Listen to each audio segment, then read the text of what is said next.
Hello friends, it's Meg and today I'm going to share with you my Notion planner setup.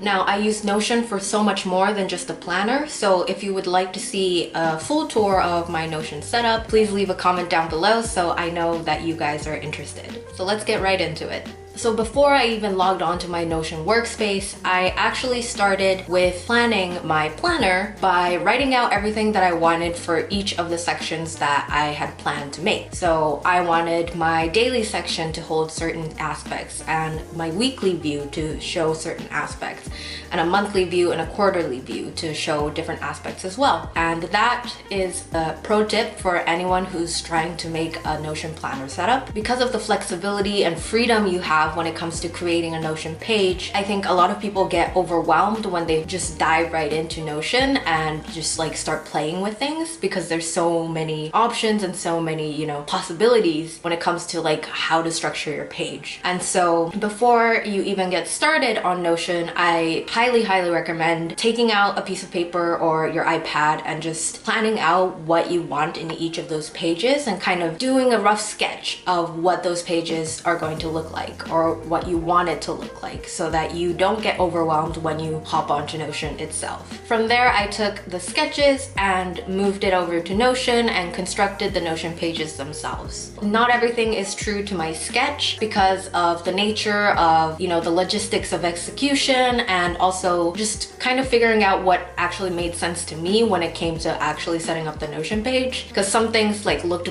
great on paper but didn't make that much sense in execution, so making adjustments there, and this is the product that I came up with. So let's get into the Notion setup. This is what my Life Hub looks like. This is where all the magic happens, as it were. But because I am going to be just talking about my planner today, let's head into today's dashboard, which is where I have my planner set up. I have this gif of clouds rolling by as, part of today's view, because my today's view dashboard's like icon is a sun, and I just wanted to make it look like a nice sunny day, And so that's what it looks like. Okay, so let's break down what today's dashboard looks like. I really designed this dashboard so that I could have a bird's eye view of the entire week. But because I like to plan individual days on its own page, instead of having a page for each of the weeks, I have a page for each day, and the dashboard has a gallery view of the days of the week so that I can have an overview of the entire week.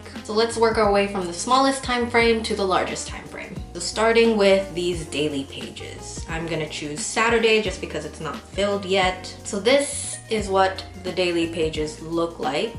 I'll put it in full page view because that's how I like to use it most of the time. The daily page is where I plan out my days and keep track of tasks I need to accomplish. So the leftmost side, as you can see, is where I keep track of my tasks. I have top priority tasks for the day, and then extra credit tasks, which are any tasks that I want to accomplish that day, but it's not a necessity or it's not a focus. So anything that I get done in this category is extra credit for me. So usually I like to have between 2 to 3 top priorities, because any more than that and it's no longer a priority, it's just like a list of demanding things that I have to do. So I like to keep it at around 2 to 3. And then the extra credit tasks can range from anywhere to like just 2 to like 10 or more. So really it's where all of like the tasks that aren't a priority but I need to get done at some point lives. And anything that doesn't get done during the day gets moved into the move to tomorrow category. And as you can see, this is a synced block. So for example, these are the tasks I didn't get done yesterday, and today is Friday. So this is all of the tasks that I didn't get done from Thursday. Instead of having to go to the Thursday page, copy those tasks, go to the Friday page and paste them, I have a synced block where I can just drag everything that I didn't get done into that synced block, and then it's synced to the next day as well. So I can easily just select everything that I want to move and then move it to today.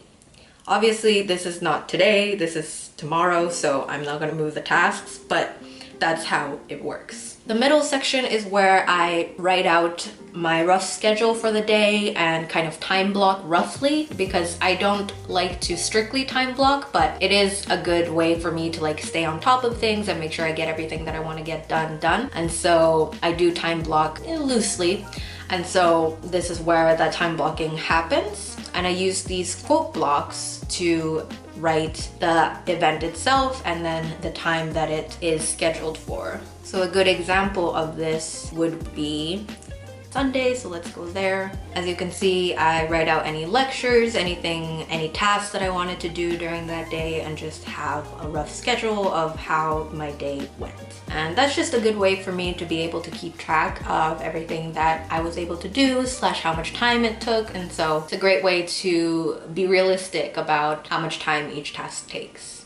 Going back to the Saturday view in full page mode, on the very right side, we have my quick notes synced block. This is just a call out block that's, colored yellow. So it's kind of like a sticky note, a virtual sticky note, if you will. And then below that, I have my morning and night routines. These are just things that, I want to make into a routine that I want to track. And so that's why it's there. And now let's look at the top area where I have different properties. Obviously, I have the date property. I track my mood up here as well, between a number from 1 to 10. And the weather, it's a selection between storm, rain, cloudy, partly cloudy, and sunny. I like to track the weather because sometimes it does have an effect on how I feel during that day and how much I get done. So it's a great way for me to keep track of, the correlation between my mood and the weather. So that's why I track it. And these three are the interesting things I think that I track. It's gratitude, highlights, and improvements. So these are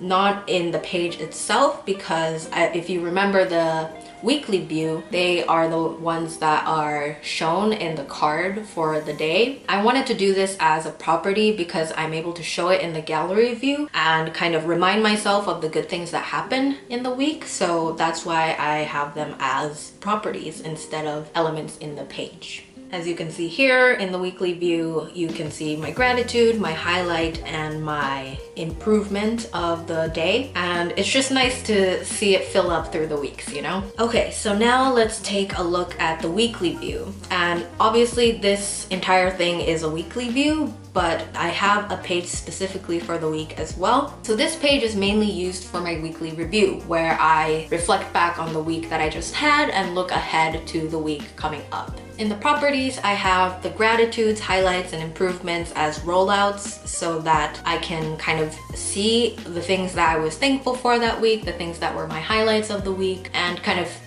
reflect on the week that way. Instead of having to go to the individual pages and look at them, I'm able to just see them in the weekly page itself. It's a great way to use databases. Rollups are amazing. So if you want a tutorial on how I set this all up, let me know and I will be happy to make a tour for you. This is where I also track my monthly goals. How I set up my goal is I have a goal and then an action step for the month, and then those monthly action steps are assigned to individual weeks so that I can work on them and focus on it on different weeks. So that's what this monthly action section is. This is a roll up as well. From here, I actually like to create these action steps, action 1, 2, and 3, where, these are action steps I want to take during the week that help me move forward in my goals. And over here, I have the focus of the week. This is just a phrase or, a few words of encouragement or reminder for myself as I go into the new week. And so this is very important for me. And as you can see in today's dashboard,